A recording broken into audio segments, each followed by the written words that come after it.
a spring in your step. There is a twinkle in your eye. I can throw a rhyme down for you real quick. Yes, they call me Thrill. They say that I'm the man. You disagree, how could you? Let me make you understand. Should we bring her on the show? Can anybody find me?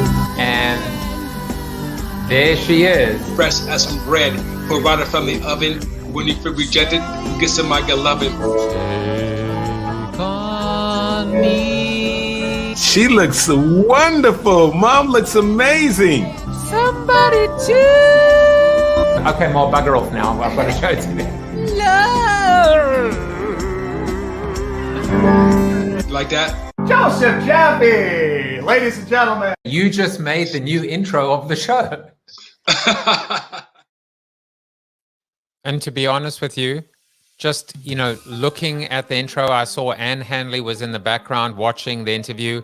She just saw the falsetto or heard the falsetto and she just logged off. She's gone. She just said, I'm out of here. I have low standards and you, sir, kind sir, just actually managed to lower them even more. But welcome, everybody. It is May 12th. It is a crazy, crazy day in this world that we live in. There is going to be a good mixture of manic and depressive in today's episode, basically just a microcosm of the world that we live in. Mr. Bob Farnham is here. He says, especially looking forward to your show today. Anna Bowman says, I love this show. And Tom says, you never know what's going to happen on the show. My favorite show. Stephen Rubin is here and he's watching, and I'm glad that you guys are watching because we have a great show today. Let me tell you, it is National Limerick Day. It was National Limerick Day a year ago. I remember mentioning it and I remember coming up with a limerick, and I decided to do the same thing again today. In 2020, I thought it'd be fun to use a limerick to celebrate just one, but if once is witty, then twice must be shitty when it's Groundhog Day in 21. So that's your limerick, and look forward to next year's one as well. Let's get on with the show. This week I've been, absolutely privileged, humbled to have Joe Pine, Natalie Nixon, the great Ann Handley today, and Bob Berg tomorrow. My cup absolutely runneth over. Ann is like one of those people, like Chris Brogan, like so many people that I'd never had an opportunity to sit down with one-on-one for an extended period of time and hang out with and get to know.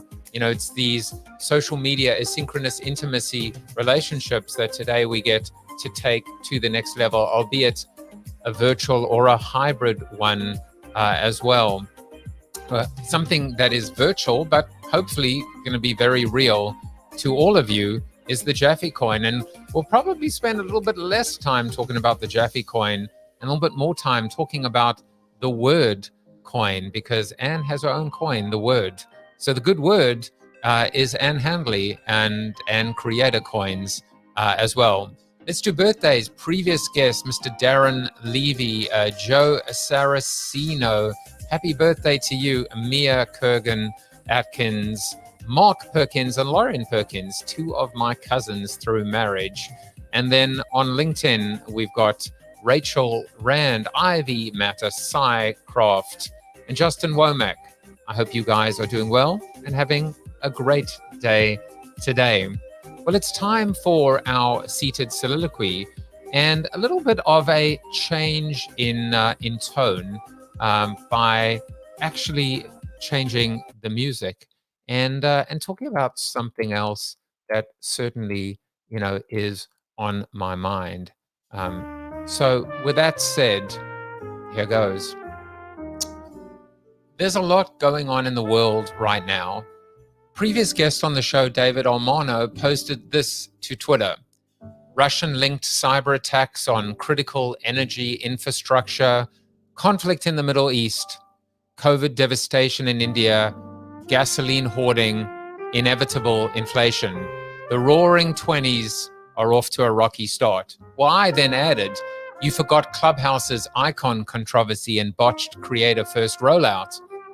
In all seriousness, I should probably have added Liz Cheney being ousted, or is it expelled, from the GOP House leadership to the growing list. Oh yeah, and then there's that bat thing going on in the world as well.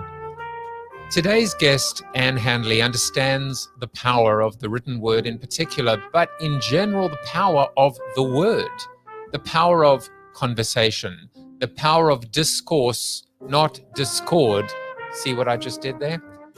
I've been spending a ton of time over the past week or so in rooms on Clubhouse, predominantly discussing the conflict in the Middle East. But before that, dealing with the not very subtle expressions of the continued rise of anti-Semitism. Talking is something that comes naturally to me, but in these cases, I have been content, not content, on listening. I haven't spoken, but that doesn't mean I haven't spoken up. I think showing up and being present is a form of showing support and speaking up.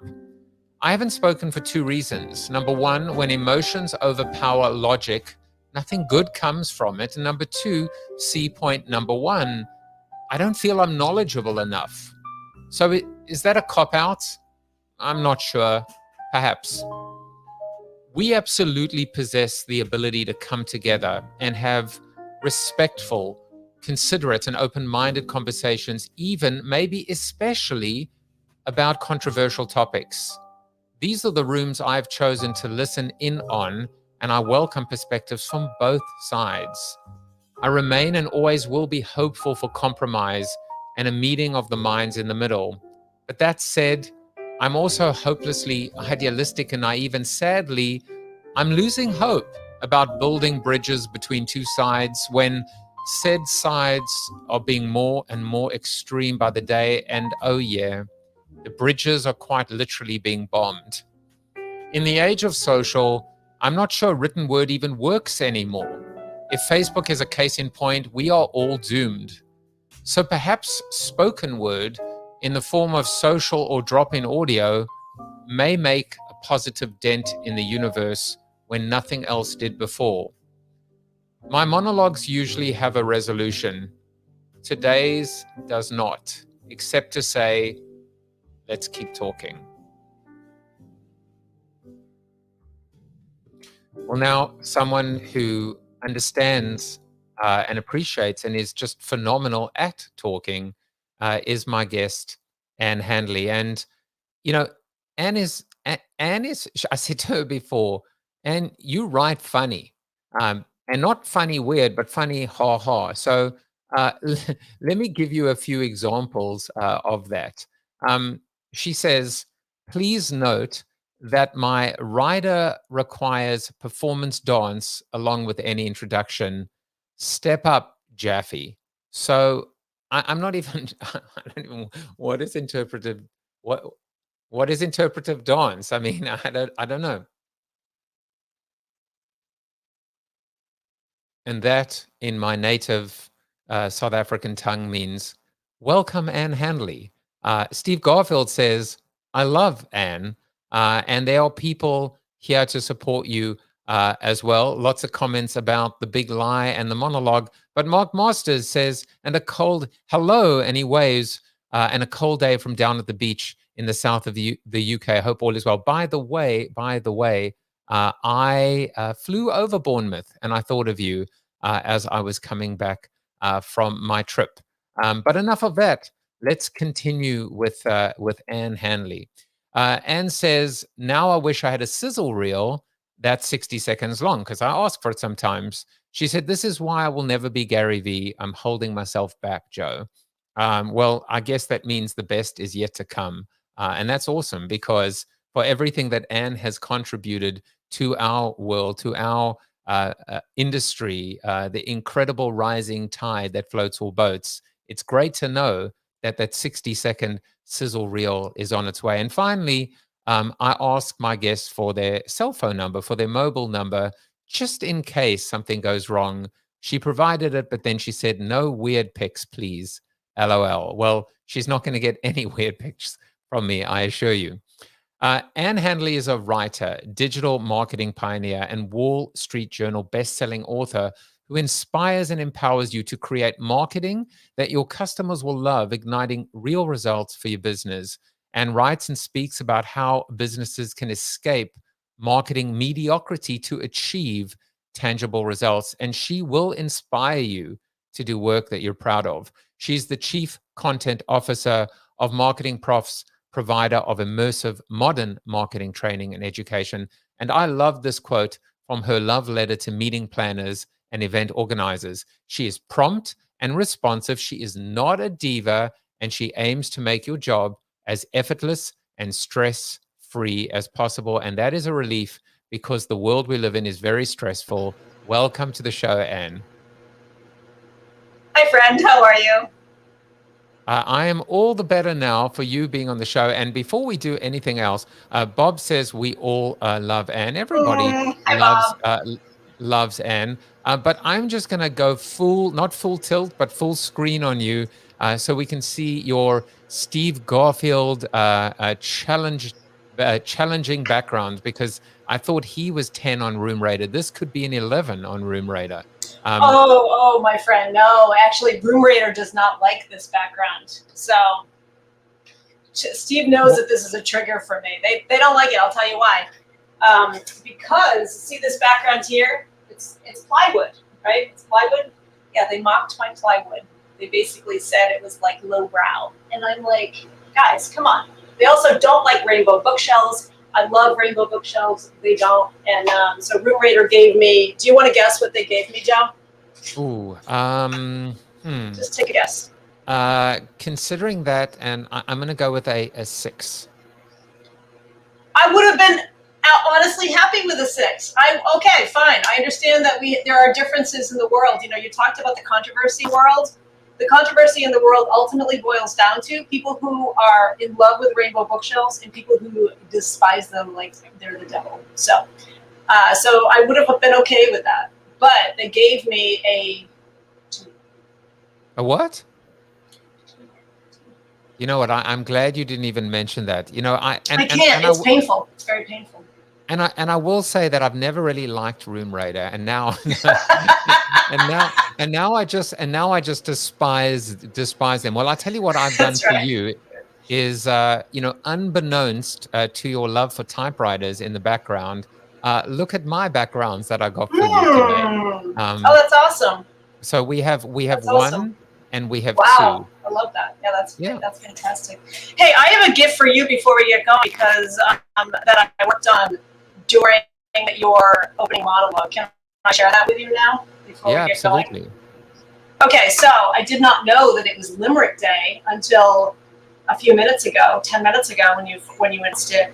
And so I thought, I'm going to write a limerick, real-time limerick for Joe. So here we go. I have to stand up to perform it because this is how you do spoken poetry. All right, Are you ready? I'm going to get ready for it as well. Go for it. Okay, you ready? I didn't have any paper, by the way, so I had to cut up this paper I got lying around. Okay, ready? All right. There once was a guy named Joe. He wears pink and looks good. So I'm happy to be here, facing my fears. So let's going with the Jaffe Juice show. You know what?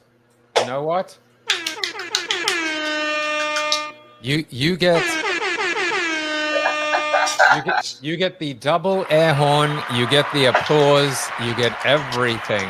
That was awesome. But Ann, you spoke about facing fears. What fears would you be facing? Well, I was looking for something to rhyme with here's, and I didn't have a lot of time. So all right. Fears came to mind. I'm not really. Fears for fears. Fearful. I mean, I don't know. Not really fearful. Yeah. So in a way, that limerick was not totally honest, but probably a lot of limericks. I'm getting on in the years. I get it. So, oh damn, years would have been a good one. Yeah. Oh yeah, maybe with all of my dears could have been all of it. Everybody here, friends who are here, dears could have worked too. I don't know. Well, I tell you, here's something interesting as well. There are a few words in the English language that have no rhyming words. And I believe actually that 3 of them are colors. So can you orange is one, right? Yeah. You got to look up at your color-coded books. Yeah, right. Let me think about I'll tell you, this. I think purple is one of them. Oh, purple. Unless, of course, the word Gerpel means anything to you. And Yeah, I or purple. believe silver is also a word that has no rhyming. Silver. Oh, interesting. I wouldn't call silver a color though. I'd call it an element. You think it's a color? Listen, I think of it. you may remember that I once had a company, it sounds like a limerick. I once had a company called Crayon that a certain C.C. Chapman used to work at as well. Yeah. And I'm in fact, I'm 1000% certain that Crayola in their big box of crayons has silver as a color. But it's interesting. Tom Morris says, good limerick, dear Anne, better than I can, spontaneously good, just like I should, but I would write might be banned. But what I would Oh, write, very good, Tom. Yay, that deserves a round. That's awesome. and we're going to make sure that Tom is continuously muted on our after show. Now, we are doing we're doing our after show in Clubhouse today, and because you have the word coin and I have the Jaffe coin, we're going to do a little experiment, which is anybody that purchases, they don't even have to purchase, what they have if they send you or I a minimum of one word or one Jaffe, we will invite them up. We will invite them up onto the stage. Otherwise, just hang out in the peanut gallery. I mean, the non-stage, and just listen to Anna and I ramble on for 30 minutes. Which will be very different than the hour that we're going to ramble on here. So, your choice. I mean, if Ramble Raider just gave us a 10. So now listen, everybody knows Ann Handley, and they bow down to her, and they worship her, and they put her on a pedestal, and all deservedly. Well, that's just me. But for the rest of the world, people want to know who is the real Ann Handley. And this is what we found when we took our private investigators into the field. We found out first and foremost that she is not just a dog lover, but a very specific dog lover. She said, "My dog is my best friend, pandemic or otherwise." And you can go to Instagram.com/ Right here. Hold on a second. We have a live celebrity in the house right here. I'm feeling Sammy withdrawal right now. But I loved it. I mean, I loved looking at this Instagram and especially the bio. I mean, you do write well. 50% wolf, 50% beanie baby, 50% croissant, bad at math. And would you be referring to August or yourself is the question? Oh, that's a good point. Yeah, I'm not really much of a, well, you know what, actually, I think probably either. Although I'm less of a croissant than he is because he literally sleeps in that shape. So, all right, so the croissant reference. All right, so what else did we find out about Ann Handley? We found out that Ann is a little bit of a bookworm. I mean, I think we all knew that as well, but specifically during the past year and change, you've read more books than ever. Nice to travel to a different brain other than my own. And I really loved actually how you just even articulated that, traveling to a different brain. And I have to say, as an author myself, I don't feel that we authors get our dues in terms of how much of our brain we pour into a book and how hard we work. And then we look at that Amazon review that says, Jaffe likes parentheses too much or something like that. But I loved how you spoke about this idea of you're actually being gifted someone's brain for a temporary period of time, which is making you smarter, which is inspiring you. I would love for you to talk a little bit about this time and specifically some of the books that you read, different books to maybe ones that you would normally read, and just a couple of takeaways from this unique period in the world. Yeah, so I've spent a lot of the pandemic wishing I could travel again, wishing I could see friends and family and so on. And then books have basically become my salvation in so many ways. Just the ability to literally embody somebody else's skin for a little while, because when you read a book, especially by somebody who can write well, but I also think that no matter how well or how well you don't write, it almost doesn't matter, because I like, one of the things I really love about books is that they do belong 100% to the author. That's different than, say, reading a magazine where the masthead in the magazine itself is the prime brand, so to speak. And people who are writing for it, become part of that. I mean, they're sort of furthering that brand. But what I love about books is that you do get inside the author's head a little bit. And I love that. I love the ability to think about somebody else, just sort of look through their eyes and look at how they view the world and look at how they're thinking about things. So that's been just a gift, and it does feel a little bit like you're traveling to Under the Place, because you're literally getting inside their head and looking out through their eyeballs at whatever they're talking about. In terms of what I've read, so I just finished a book called Invisible Women, which is looking at the gender data gap. It was a recommendation by my friend Melanie Diesel. I don't know if you know Melanie or if you've ever had her on the show. Yeah, I have. She's amazing. Yeah, she's amazing. And so she had recommended this book actually in a Clubhouse that I was part of on International Women's Day back in March. Ended up reading the book, and it's not the kind of book that I would ever normally have read, because it's very data heavy. Essentially what it does is points out the vast differences in how men are sort of considered the default in our world, and how women are so often the other. So everything from clinical trials to automobile crash tests, like all kinds of things. Like men tend to be the primary focus of any bit of research or any bit of policy that's created, and women become sort of the exception to the rule, the other. So it was a really interesting point, or it was a really interesting book to read, number one, because it points out this incredible gender gap in our world. But secondly, the author is a British researcher. I listened to the book too, which is actually another way that you can sort of further immerse yourself in the world of the author. And she read it, which is always my preference. I like hearing the author read a book, read their own work, I mean. And so listening to it and hearing it from her point of view is just really interesting. And I loved hearing about how she thinks about things, and really opened up my eyes to all kinds of disparities, sort of in our world. So that was the first one.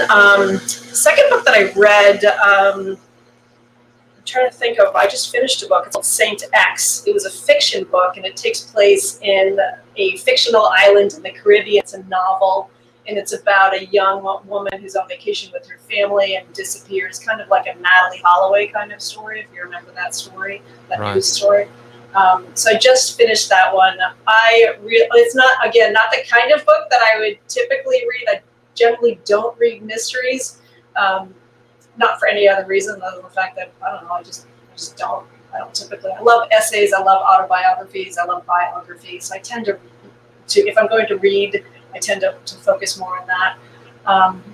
Or when I read, I focus more on that. But I really loved this book quite a bit, and mostly what I loved about it was that it just transported me to the Caribbean, which definitely felt like I would like to literally be on a beach in the Caribbean, but being transported in my brain was at least partway there. Well, I love. By the way, another previous guest on the show was Ashley Foss. Hi, Ashley. Yeah, and Ashley said, "Love Ann Handley. Excited to catch up on the interview." By the way, not only was Melanie on the show, and she's been also, we did some community shows on a Friday, but she actually did mention that book before. Oh, she did? And yeah, and it's great because, I mean, it shouldn't be, I mean, they're not too few times it should be mentioned. It should be mentioned many times. And by the way, I'm just getting word from my producers that they've now renamed Crash Test Dummies, Crash Test Males. So there you go. So, but I mean, it's unbelievable, and these examples need to be brought to the forefront. So thank you for sharing it again. we'll move on to one more fun fact about you, but I do want to just go back and restate what I thought was an amazing concept that you said. You said books belong 100% to the author, and it is the ultimate owned asset, right? The owned me. I would call it an owned asset. Most people would call it an owned media, but it truly is. Everything about that is that it is a child. I mean, I remember someone saying to me, of course I wouldn't know, but they said to me, writing a book or publishing a book is like birthing a child. And it is, so painful in the process, and you swear you won't do it again until you do it again. But it really, I do view my books as children. When people say, what's your favorite book? My response has always been the same thing. Like if someone asked you, who's your favorite child? You say, I love them all. They're all different, and I love them all equally, but in a different way. I would actually say, so I talk about this and everybody writes about the difficulty of writing a book. And my analogy is less about childbirth itself than it is about, I call it's as difficult as birthing a Volkswagen or a Honda Civic, if, either pick your poison. But it feels that way. It's really hard, and you sweat a lot, and you do most of the work while crying. That's basically what it is. It seems more painful. But something else that's very painful to Ann Handley is something that unfortunately she has to do a lot, in her attempts, in her incredible keynoting around the world. So, Ann, I just don't understand how you do. Well, first of all, I don't think you understand how I did it, just coming back from South Africa. But I'm not sure how I did it either. It was 30 hours door to door, wearing a mask for like 85 to 90% of the time. I had to like fake eating and drinking just so I could take it off. But how do you get, what is it, a fear, or is it just kind of like like an allergic reaction? What is it about flying that you hate? It's both. It's I have this, and I know it's irrational. It's a completely irrational fear of flying. I just don't like it. I feel very vulnerable. Like people say all the time, they quote the stats. It's like, well, you're more likely to get in a car accident. I know. But at least there's an illusion, I guess, of control when you're in an automobile, whereas when you're in an airplane, I feel completely vulnerable. And so maybe that's part of I don't like feeling that way. So that could just be that could be a broader issue about me, but I really just don't like flying. I think it's uncomfortable. It feels gross. There's just nothing about it that I love. My friend Michael Barber says that, and I think Peter Shankman feels this way too, mutual friends, that they they're being up in the air is their happy place. For me, it's like, oh heck no, put me on the ground. I just would much rather be on the ground at all times versus getting in an airplane. So yeah, it's a little bit of everything, I think. Turbulence will just really send me directly out of my skin. The very worst one actually was I was flying from Boston, where I live, to South Florida for an event, and as we were about to land in Florida, we got caught in this terrible storm, right? So the plane is going like this all along, and they ended up having to divert, and we circled just on the edge of the storm. And every time we would sort of be circling and coming back around, the plane would start to shake violently again. And I know that it's not actually doing this. It's only literally doing this, maybe a little bit as it goes. But the way it feels and the way that it feels inside myself is it's just so uncomfortable. And so I still have memories, flashbacks of that. It feels like a little, PTSD, where I remember flying in that circle, and I could anticipate, all right, it's going to get bad, and sure enough, and then we circle back again. Oh gosh, that was at least an hour and 15 minutes of just pure living hell. It was awful. There will be no turbulence for the remainder of this interview and this conversation. That's good.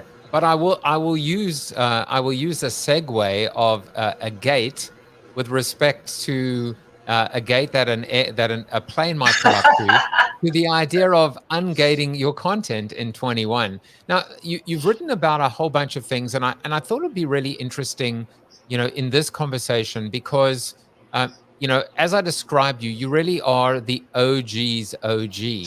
And you've seen the industry evolve. You've seen the rise of social when you were, founding ClickZ, I think 25 years ago, which by the way is incredible. I Congratulations. know. And Thanks.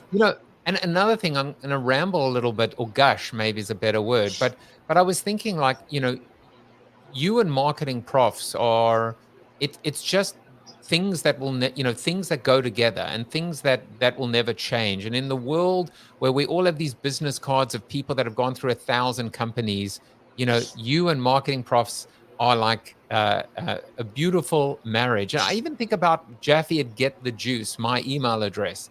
There's something amazing, like a cell phone number that says, no matter what happens in my life and my lifetime, this will always be part of me and attached to me. And so, you've seen all of these things change. And in some cases, maybe they haven't changed. And in other cases, they are irrevocably changed. And in other cases, what you've seen is we come full circle, right? What's old is new again. Mhm. So this is one, and I think it was either Andy Crestadine or Tom Martin on the show also spoke about this. Give us a little bit of a sense as to what's going on here, and what content creators in general and brands should know about, how they've always thought about gating, locking up, subscription based. When does it work? When doesn't it work? Over to you, Anne. Yeah, thanks. Yeah, can we just take a minute though and just look at this? This is a screenshot of an actual homepage that I found myself on. I was searching for I forget what I was actually searching for. It was like it was something very industry specific. I think it was about sailing, maybe something like that. But like, look at that homepage. There's like 5 opportunities to connect, and there's like 2 pop-ups that come up, right? Both of trying to get your email address. There's the notification that this site uses cookies. There's a sign up form on the right there again. Then down at the bottom, there's also a chatbot. I mean, it's aggressive. It's a little bit over the top for sure, especially that double pop-up. I don't even know what's going on there. But yeah, and so the piece that I wrote it in my newsletter, and then it resonated so much that I graduated it to my blog, which is kind of how I look at my content strategy just in general. But it was about, just thinking in a more nuanced way about whether you should gate or ungate. The default in B2B marketing has always been that, if you want to get leads, you gate your content, right? Put everything behind a gate, aside from, maybe your blog post. But even that's a case of, being super aggressive and technically not gated. You can still access, but you gotta close out a lot of windows just to get to that content, and then it just keeps coming up if you were to hover up, here on the close to the bar and all. So it's like kind of insane, just the whole approach. My thesis is that I think that in 2021, you've got to really think carefully about what does gated content actually signal to your audience. And in a lot of cases, I don't think that especially it's true in B2B marketing above anything else, I think. But I think in a lot of cases, B2B marketers are not thinking more broadly about what does that gate actually communicate. The story that I told in that piece was about my friend Ahava Lead Tag. She is a content strategist. She sells to healthcare organizations for the most part. That's a main area of business for her. The reason why she decided to ungate all of the content on her website in the very beginning of this year, in January of 2021, was because she wanted to signal something different to the healthcare marketers, the healthcare organizations who she sells to, which is that you can take all of this. Healthcare is really struggling right now. It's been hit very hard throughout this pandemic, really trying to figure out so many things. Telemedicine, how do we communicate with brevity and clarity in a way that's going to actually encourage people to wear masks, get vaccines, all of that stuff. And here's the protocols for coming in for gallbladder surgery. Like, healthcare marketers have really seen their worlds turn upside down, like a lot of us, but especially healthcare marketers. And so she said, you know what, I want to be a resource to these people. I want to let healthcare marketers, healthcare organizations who are part of my world know that I want to be a resource to them, a partner to them. And so she ungated all of her content, let it all go for free. And the stats that I share in there is that you would think that, you know, her business would drop off a cliff. She wouldn't get any more leads at all. She wouldn't really know who was accessing her content. She wouldn't have those email addresses. But in fact, her email list, because she was putting that trust, her email list actually did grow over time. She also got a whole lot more social follows, and she ended up closing a piece of business by somebody she'd been talking to for a couple years, because the way that she signaled that was, you know, I am here for you. They were able to access all of her content, and she eventually closed this client after 4 years. A little bit of an anecdotal example, but nonetheless, I think an important one. So that's just one. Go ahead. No, I was going to say, it's also this concept of like servant leadership. You know, Ann James would call it servant authorship. Both Ann and Ahab have been on the show as well. And so I've got to learn a lot from just incredible perspectives. And, you know, traditionally, I'm not really, even though I practice B2B marketing myself, I'm not a specialist in B2B marketing, but I've come to learn and appreciate and respect so much, not just the space, but the leaders in the space. And I love how you articulated it again. What it sounds almost, it is National Limerick Day, right? What does that gate communicate? But it is true.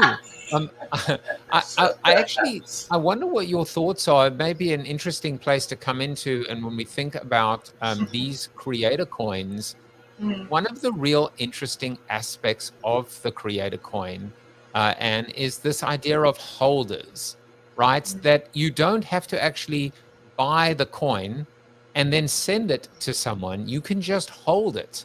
And by holding it, you're almost, you are still buying into the economy, or buying into a brand, or buying into a value proposition. And there are two models that just interest me tremendously. You know, one of them is this idea of just holding a certain amount of coin gets you access. And the other is what I would call micro payments. So like the Patreon model, you know, the ability to say $1 a month gets you, $3 a month gets you, $4, that we don't actually have to think in terms of $295. Like, you know, as the old joke goes, we make it up on volume. So I would love for you to like weigh in, because you've seen subscription models and you've seen monetization over the years. What are your thoughts about kind of the micro subscription solution, the Patreon model, if you will, versus this idea of creator coins and specifically holding gets you access? Yeah, is it really I don't think it's a binary issue though, right? Because I think both are valued. I think that it comes down to your affinity for the creator. Like, I've noticed that those who are holding my coin tend to be supporters of mine. I know who they are. I see them retweeting me, for example, or talking about my content on social, following me on Instagram, commenting back on my Instagram stories. Like, that's who tends to hold it, and that is a signal of support to me. In terms of like the Patreon model, I can't speak of that from, I've never done it, so I can't say that I know a whole lot about how that would feel from the creator standpoint, but I think both are equally valid. One of the things that I really like about the creator coin is just the flexibility of it. Yes, you can hold it, but one of the things that I've also encouraged people to do is, if you see a piece of content that you like, if you see a piece of work that you admire, give somebody like it's almost like giving them a round of applause, right? Buy them a creator coin. It could be mine, it could be Jaffe coin, it could be any of them, and pass it along to them. I like the idea of using these coins as a way to reward good work. Certainly, I can do it. I can give my own coin to anyone as a way to signal, like, I love this, I love what you're doing, and keep doing it. but also just the idea of anybody having the ability to share a little bit of love with any work that they're seeing, based on, you know, who they feel some affinity for, what coin holder they feel some affinity for. So yeah, I love the flexibility of it, I guess is what I'm trying to say. I like that. And I mean, you said something as well. You spoke about signals of support. In many respects, it is engagement, and it is not just the actual purchase or even the subscription. Maybe to use the analogy is we talk about gating or ungating. And there are two ways, there are two little metaphors or two little analogies. One is when the gate closes, are you on the inside or the outside of the gate? Are you being frozen out, or are you being ushered and protected and welcomed in? But the other thing is the gate is just the entrance or the exit, right? And we focus so much on that moment, on the transaction, as opposed to the relationship and everything that happens beyond the gate. And for you, as you know, to use what you just said, is it's getting to know the people by name and by handle, or Handley, you know, and the conversation that ensues, you know, as opposed to the purchase. And I'll say one other thing which is interesting to me is that oftentimes, and I see it now, you know, it's someone buying you a cup of coffee. They're thinking in terms of, you know, hey, listen, you just spent 2 hours in a room on Clubhouse, have a cup of coffee or have a drink on me. And it's getting their attention. So it's almost like it's like a ping. As much as it is sending $1, it's not about the monetary amount. It's just a little ping. It's a ping of support that actually says you are valuable, or you've created something of value to me. Yeah, I think that's true.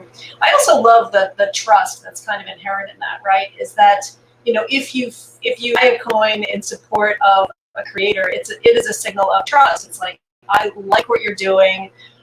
Thank you for doing what you're doing. I trust that you will do more of it. And maybe the difference between the creator coin and sort of the subscribe Patreon model is that, you know, with if you're subscribing to content and you're paying you know, through Patreon, and you're paying that every single month, I guess it's incumbent on the creator to then consistently, you know, deliver it and up their game. And so it does create this sort of a different dynamic, I think, than a straight up like coin thank you, like tipping you, buying you a cup of coffee, whatever you want to say. I do think that it becomes a different dynamic there a little bit, you know. Well, one of the ultimate signs of consistency and trust is a newsletter. And by the way, Evelyn Starr says, I ungated my lead magnet a couple of years ago and my signups have been consistent. So there's definitely a consensus of thought that, you know, what are you afraid of, right? It's just by somehow letting go of that control and trusting. The trust works both ways, right? And when you trust your subscriber, or you trust your customer or your reader, hopefully they reward that trust over time. But you must be smiling from ear to ear when you just see how everybody seems to be like, what is this thing called newsletters, the electronic newsletters delivered through this electronic mail, also called email. So what have you learned now in 3 years of writing a newsletter, besides what's old is, you know, what's old is new again? Oh my gosh, I know, it's so true, right? I mean, 3 years ago when I launched my own newsletter, and I had to you know, really think pretty deeply about, does this even make sense in, you know, 2018 at the time? Does it make sense to think about a newsletter right now? Why not, you know, a live TV show like you're doing here? Why not a podcast? There's so many opportunities, right, to create content. But in the end, I decided that email newsletter was the best fit for me personally, because I am a writer, and because I wanted to be able to create something that, you know, through the written word, number one. But also I wanted to build a relationship over time, and you know, with my own approach, my own love of words and writing. To me, that was the best way to do it, was to build that trust and affinity over time through a newsletter. Now, yes, it could have been a podcast, it could have been anything, but I wanted something that somebody would subscribe to, because I also wanted to understand, what does it take to build audience in 2018? Like you mentioned a minute ago that I've been in digital marketing. Next year actually will be the 25 years that's since ClickZ was founded. Wow. Which is, I didn't even realize that until you and I were shooting some email back and forth, and I realized, like, wow, 25 years, that's literally insane. Like I just can't even believe that. It doesn't feel like it's been that long. But I guess every old person says that. There you go. But all that to say, it's like, I built ClickZ through, email newsletters. We hosted one of the very first email marketing conferences in Boston of April 1999, which is literally also an insane thing to say. But yeah, so email has been part of my DNA as a person, but also part of my businesses, over the past 25 years as well. And so I felt like I really, understood how email marketing works, how email newsletters work. At MarketingProfs, we launched the email newsletter in 2002, and have used that to grow the business over time. It's our main focus, really, of our member communication. But the funny thing is that as you grow in your career and as those 25 years have worn on, you touch things less, right? You become less, like, you're not the one who's making things anymore. At ClickZ and for the first few years at MarketingProfs, it was 100% me. I was the one who was editing the articles, editing the content, putting it into the email, and then deploying it myself. Like, I did that for years. And then as you go along in your career and you hire people to work with you who take on some of those tasks, freeing you up to do other more strategic and managerial things, you touch things less. And I realized that I'd gotten kind of out of touch with what does it take to build audience in modern marketing in 2018, 2019, 2020, 2021. And I wanted to really understand that from the inside out so that I could speak with credibility when I talk to marketers who I speak to, who I advise. And so that was part of what was going into my mindset too. I really wanted to understand it by walking the walk. So all that to say, what have I learned? I mean, I think there's a whole lot that has changed in when I think about email newsletters. I think the first thing, the most important thing, is to think about, what does your audience actually need from you? Using your email newsletter as a distribution strategy, focusing on the news, what you want to say, what you want to communicate, I think is the wrong way to think about it. It's instead not focusing on the news, but focusing on the letter, right? Focusing on that opportunity. Look at you. Perfect. How about that? That's insane. Right into my hands there. That's almost as good as my real-time limerick. I love that. And so I do think that it's amazing. So yeah, think about the letter. Don't think about the news. And I think that's important because so many brands, so many companies, so many individuals focus on what they want to say versus what does your audience need? What will they value coming only from you?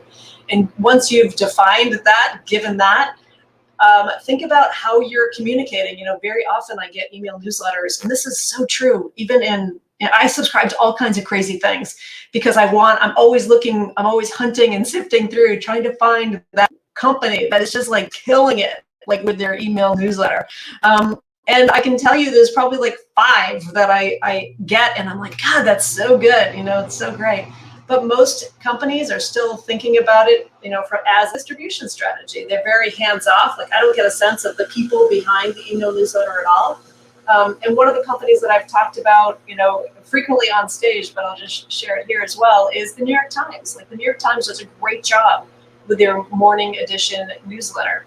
It comes from a person. It comes from David Leonhardt, who is a real person who works at the New York Times. Everything is through his lens, his point of view. It reads like a letter, even though he's from the New York Times, which is, of course, a big brand.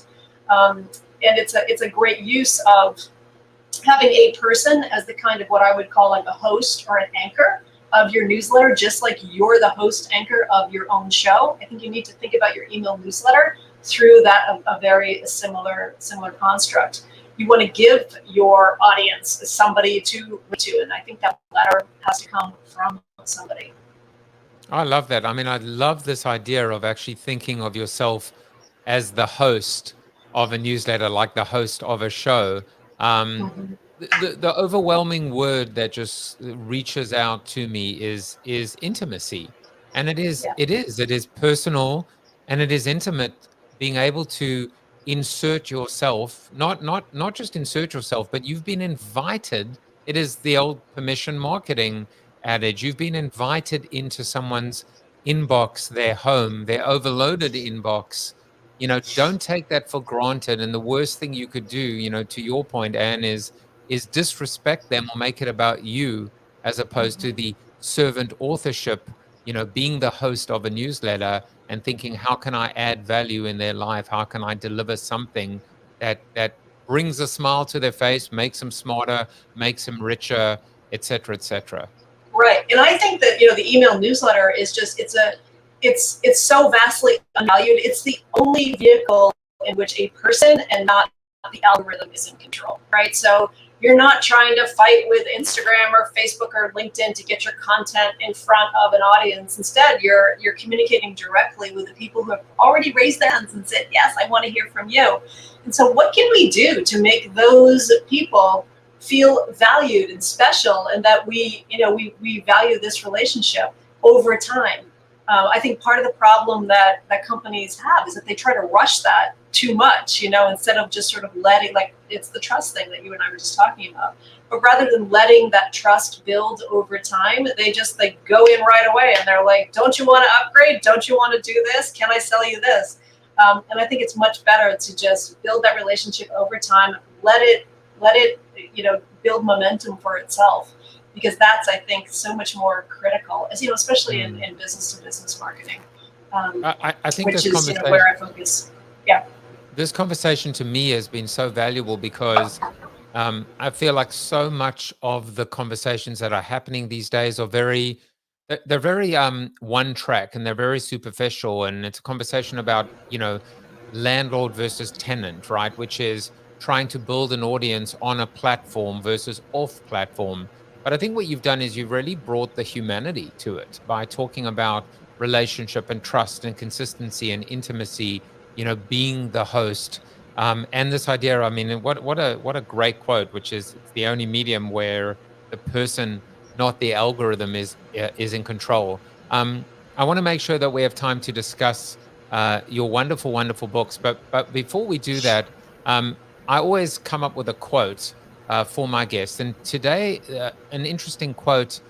It actually comes from the late Christopher Hitchens. And he said, I hope I'm going to pronounce this correctly, litera scripta manet, the written word will remain, that's true, but it won't be that much comfort to me. So, what are your thoughts about even going back to the soliloquy, where the algorithm has almost, let me use the word, bastardized the written word and created also this tempest in a teacup, if you will, where every word can be scrutinized and misinterpreted or even, weaponized? What is the future of, I mean, it's a small question, right, for the end of the interview. I'll give you that. But where does the written word go and fit in terms of maybe being able to go back to that soliloquy, which is building bridges versus burning them? Yeah, I mean, wow, that's a big question. I know, I realized that as I said that. I'm like, or we could just, we could do Interpretive Dawns. It wasn't my writer, Joseph. It was in my writer. I did the Dawns. You did, I know. I think you're the only person who actually read the fine print of the writer, so thank you so much for that. Let me see, where is the written word going? I mean, I don't think it's going anywhere, honestly. I think that, it's, people have always used words for their own propaganda. They've always used words and arguments as a way to win, to make their point of view stronger than anyone else's. I don't know. I don't necessarily think that, yes, it feels noisy and it feels louder right now, and there's a whole lot of shouting going on. But that said, I don't think words are going anywhere. I don't think that that they will ever be replaced by, by video or audio, or that, newsletters will ever be replaced by Clubhouse, for example, to bring it down to that. I think that, both can exist, both can coexist, and it's not instead of, it's in addition to, I guess. So yeah, I don't see them going anywhere necessarily, ever.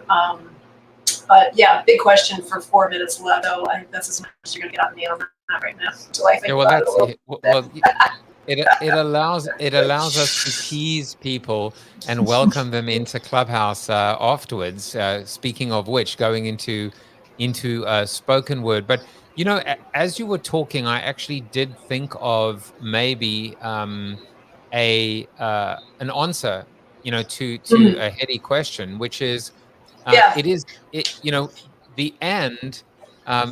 There's and, but there's also this idea of continuity, right? Consistency and continuity. And sometimes if a word is taken out of context, or if a word is an end unto itself as opposed to a means to an end, then maybe there are challenges. But it is the ability to turn the word.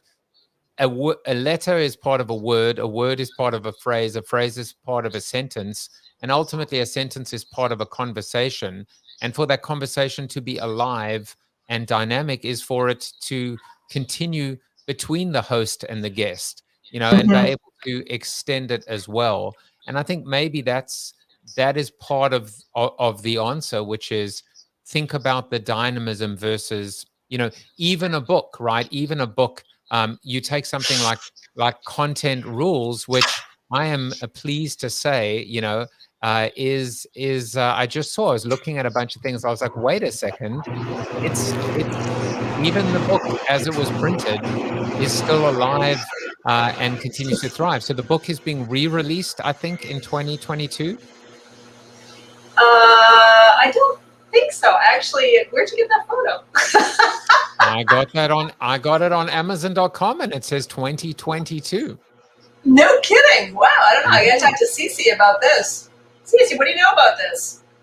So we'll have to find out. Well, do you recognize the cover? I do. We had talked about doing a second edition of Content Rules, and then ultimately decided not to. So it's funny that it's on Amazon. So I don't know. Maybe the world knows something that. Well, that is interesting. But the other one, of course, is Everybody Writes. Yes, and I am doing a second edition of this book, so which is not yet on Amazon, but will be. So yeah, this will come up probably in 2022 as a second edition as well. So tell us just in the we've got a couple minutes left. Give us the 30-second synopsis of Everybody Writes, your go-to guide to creating ridiculously good content. 30 seconds of this is that, I wrote Everybody Writes because I couldn't find what I wanted, which is essentially a writing guide to modern marketing. We hear a lot about, create content, but how do we do it? How do we do it in a way that's very customer centric?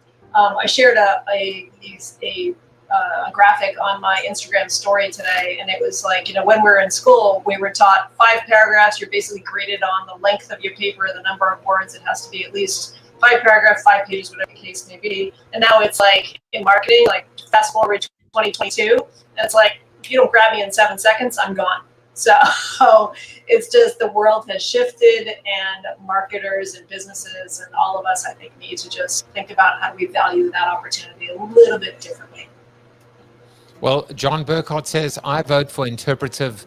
I think he must be referring to interpretive word as well. Leslie says, 25 years ago, I do remember when you and Andy started ClickZ.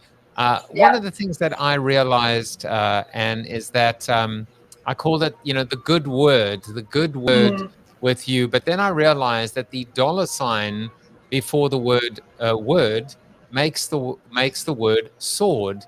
And truly, the pen is mightier than the sword.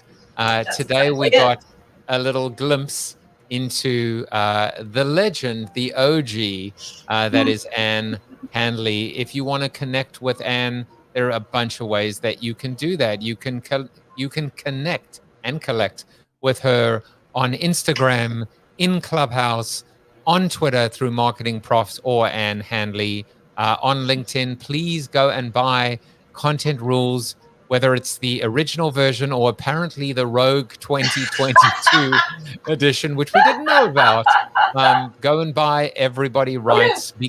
Become a member of MarketingProfs.com to get unbelievable, incredible resources, insights, and remember, the newsletter right now is free, but apparently when she gets to 500,000 subscribers, it's going to be gated. Vicious rumor. It's not true at all. And above all, buy into the handy economy. And it was fun. It was really fun. We should do it again sometime. Yes, thank you. Yeah, for sure. Thank you so much. And thanks everyone for being here. I saw a lot of friends in the audience, so thank you. Well, guess what? We are going to keep doing it now because we're going to go into Clubhouse. But before we do, Chuck Norris has this to say about you. You are Chuck Norris approved. There you go. And I will be back tomorrow with Mr. Bob Berg. I'll see you soon. And let's go into Clubhouse. Take care, everyone. Bye-bye. Okay. Bye. Thank you for watching the show about hope, positivity, optimism, and if there's time left over, a little bit of marketing with your host, multiple author, and global keynote speaker, Joseph Jaffe. If you like the show, tell a friend or two. Please subscribe to the show. And if you want to get inside news, previews of upcoming guests, and much more, visit josephjaffe.com/subscribe to sign up for the show's newsletter. And despite the best ministrations of your wife, you still look ugly.